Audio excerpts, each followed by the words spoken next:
तो प्रधानमंत्री मोदी की तरफ से कहा गया कि सभी राज्यों को मिलकर काम करना होगा, संकट से निपटने के लिए कदम उठाएं, राज्य साथ में मिलकर काम करें। ये टीम इंडिया के लिए एक बड़ी परीक्षा का समय है। पीएम ने कहा कि होर्मुज विश्व व्यापार का सबसे बड़ा रूट है और इस रूट से गैस फर्टिलाइजर का बहुत बड़ी मात्रा में भारत आयात करता है। लेकिन विपरीत हालात के बावजूद सरकार ने संवाद से, कूटनीति से रास्ता बनाने की कोशिश है कि जहां से भी संभव हो तेल और गैस भारत पहुंचे। पीएम ने कहा कि बीते कुछ दिनों में दुनिया के अनेक देशों से कच्चे तेल और एलपीजी से भरे जहाज भारत आए हैं और इस दिशा में हमारे प्रयास आने वाले दिनों में जारी रहेंगे।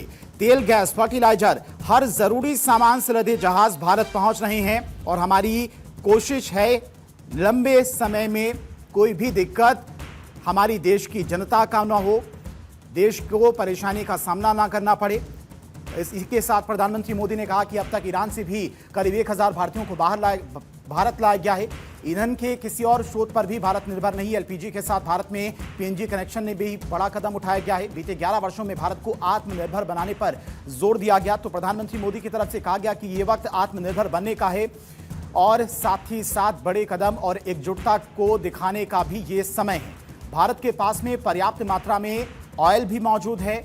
ऊर्जा की जो जरूरतें हैं उनको लेकर प्लानिंग भी की जा रही है। साथ ही साथ अन्न का भंडार भी मौजूद है। हर सेक्टर में विदेशी निर्भरता को कम किया जा रहा है। वर्तमान संकट ने पूरी दुनिया की अर्थव्यवस्था को हिला दिया है और पूरी दुनिया को रिकवर होने में बहुत समय लगेगा। ये पीएम मोदी की तरफ से कहा गया। मेड इन जहाज बनाने के लिए भारत सरकार ने पहल की है और बीते 11 वर्षों में सरकार ने एक सिस्टम डेवलप किया है। हर सेक्टर में विदेशी निर्भरता को कम किया जा रहा है। तो पीएम की तरफ से कहा गया कि आत्मनिर्भर बनना होगा। किसी एक देश पर जो निर्भरता है उसे कम करना होगा। साथ ही साथ जो विदेशी निर्भरता है उसे भी कम करना होगा। कोरोना काल में जिस तरह से भारत ने एक बड़ी चुनौती का सामना किया और उस चुनौती से निकल कर आए और हमारी इकोनॉमी ग्रोथ भी दुनिया में सबसे तेज थी, एक वैसी ही चुनौती आने वाले समय में भारत के सामने होगी और उस चुनौती से निपटने के लिए पूरे देश को एक साथ खड़े होना पड़ेगा। राज्यों से भी उन्होंने अपील की कि सभी राज्यों को मिलकर साथ में काम करना होगा ताकि देश की जनता को किसी भी प्रकार की दिक्कत और परेशानी ना हो। पश्चिमी एशिया के हालात चिंताजनक हैं और खाड़ी देशों में करीब 1 करोड़ भारतीय रहते हैं। ये पीएम मोदी की तरफ से कहा गया। मिडिल ईस्ट संकट पर लगातार सरकार की नजर बनी हुई है। अलग अलग देशों के राष्ट्राध्यक्षों से भी बातचीत की जा रही है। जो ऊर्जा आपूर्ति है उसको पूरा करने के लिए कई और विकल्पों पर भी विचार किया जा रहा है।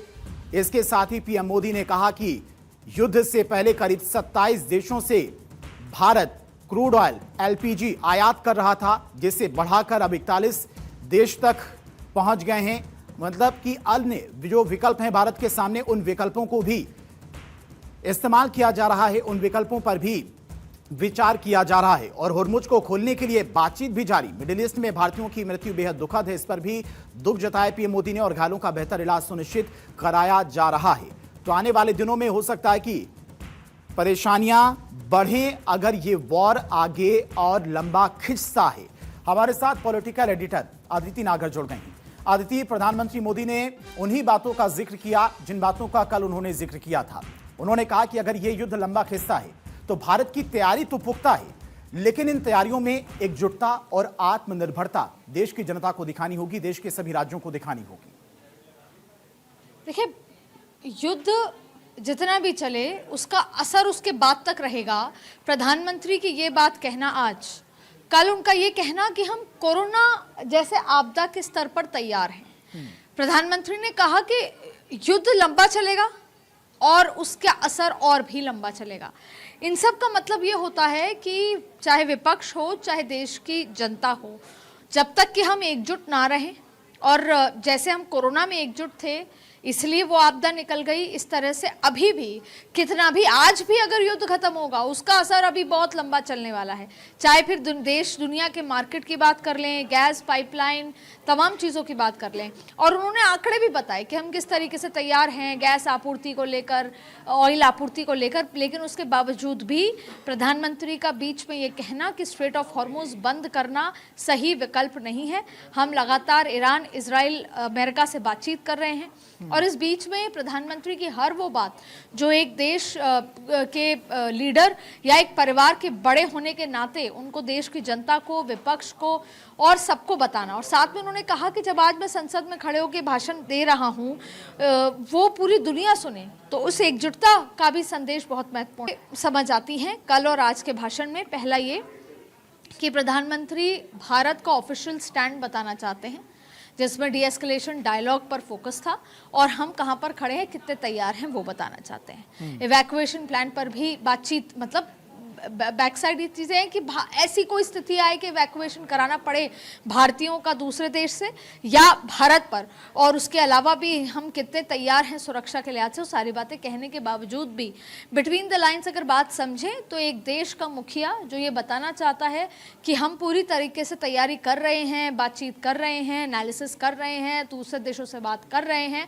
और भारत तैयार है, लेकिन उसके बावजूद भी अगर देश की जनता का सपोर्ट रहा तो हम इस आपदा से भी निपट पाएंगे, वरना बेहद ज्यादा मुश्किलें हो सकती हैं। तो उनकी बातों में इंडिकेशन है कि अभी बहुत सारी ऐसी चीजें देखने को मिल सकती हैं जो हम नहीं चाहते, जिसकी कल्पना हमने नहीं करी है। इसलिए उन्होंने ये भी बताया कि रेलवे में हम कैसे इलेक्ट्रॉनिक पे तब्दील हुए, कैसे इलेक्ट्रिक बसेस का आप उपयोग करें, कैसे आप घर की गैस, एलपीजी, इन सबको कितना कम तरीके से मिनिमल यूज़ करें, पीएनजी पर शिफ्ट हों। ये तमाम बातों के साथ, नसीहत के साथ, सलाह के साथ उन्होंने कहा कि आप अकेले नहीं हैं, भारत सरकार आपके साथ है, हर संभव प्रयास वो इस आपदा से बचने का कर रही है, लेकिन स्थिति भयावह है, ये भी प्रधानमंत्री ने कहा। ठीक है अदिति, आप लगातार हमारे साथ बने रहिए। तो प्रधानमंत्री मोदी की तरफ से साफ और स्पष्ट शब्दों में कहा गया है कि देश को हर एक चुनौती के लिए तैयार रहना चाहिए, हर एक संकट से निपटने के लिए